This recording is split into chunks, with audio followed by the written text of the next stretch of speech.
کہ دیکھیے عمران خان تو بدنام ہو گیا, اس نے اپنے آپ کو بدنام کر دیا, اس نے ملٹری اسٹیبلشمنٹ کو بھی بدنام کر دیا, سیم پیج کر کے, اور وہ ساری ذمہ داری ان کے اوپر ٹھوک دی.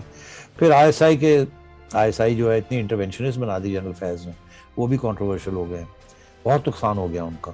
اور پھر فائنلی یہ ہوا ہے کیونکہ وہ جو ایشو صرف یہ نہیں تھا کہ ایک پرائم منسٹر کو پراپ اپ کرنا تھا, ایشو یہ بھی بن گیا ان کی اپنی پرسنل ایمبیشنز اور خواہشات, جو کہ ظاہر ہے ریزنٹمنٹ ہے کہ بھائی number 14 today will be number 1 in 1 year's time, یہ کیسے ہو سکتا ہے, اینڈ سو آن. یہ چیزیں میٹر کرتی ہیں نا, اسی لیے میں نے کل یا کہیں کہا تھا کہ جی سارا جو 3 stars ہیں they're all lined up with General Bahadur.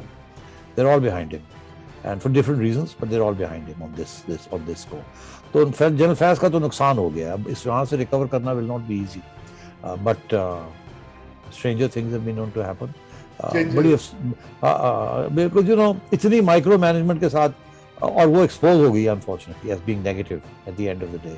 Imran Khan نے اپنے ساتھ تو زیادتی کی ہے, اپنے سپورٹرز کے ساتھ زیادتی کی ہے, عمران خان نے ملک کے ساتھ زیادتی کی ہے, اتنی جہالت کا اظہار کیا ہے, مگر اسٹیبلشمنٹ کے ساتھ بھی اس سے ہاتھ کر دیا, ہاتھ ہو گیا ان کے. اور وہ تو بڑی امیدوں کے ساتھ لائے تھے, جن امیدوں کے ساتھ یوتھیوں نے ووٹ ڈالا ان کے لیے, بالکل نیک نیت تھی.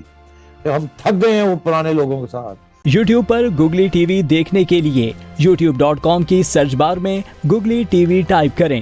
گوگلی ٹی وی کے پیج پر سرخ رنگ کے سبسکرپشن والے بٹن پر کلک کرنا نہ بھولیے. یوٹیوب پر اپلوڈ ہونے والی ویڈیو سے باخبر رہنے کے لیے بیل آئیکن پر کلک کیجیے. آپ کو ہر نئی آنے والی ویڈیو کے بارے میں نوٹیفیکیشن موصول ہو جائے گا.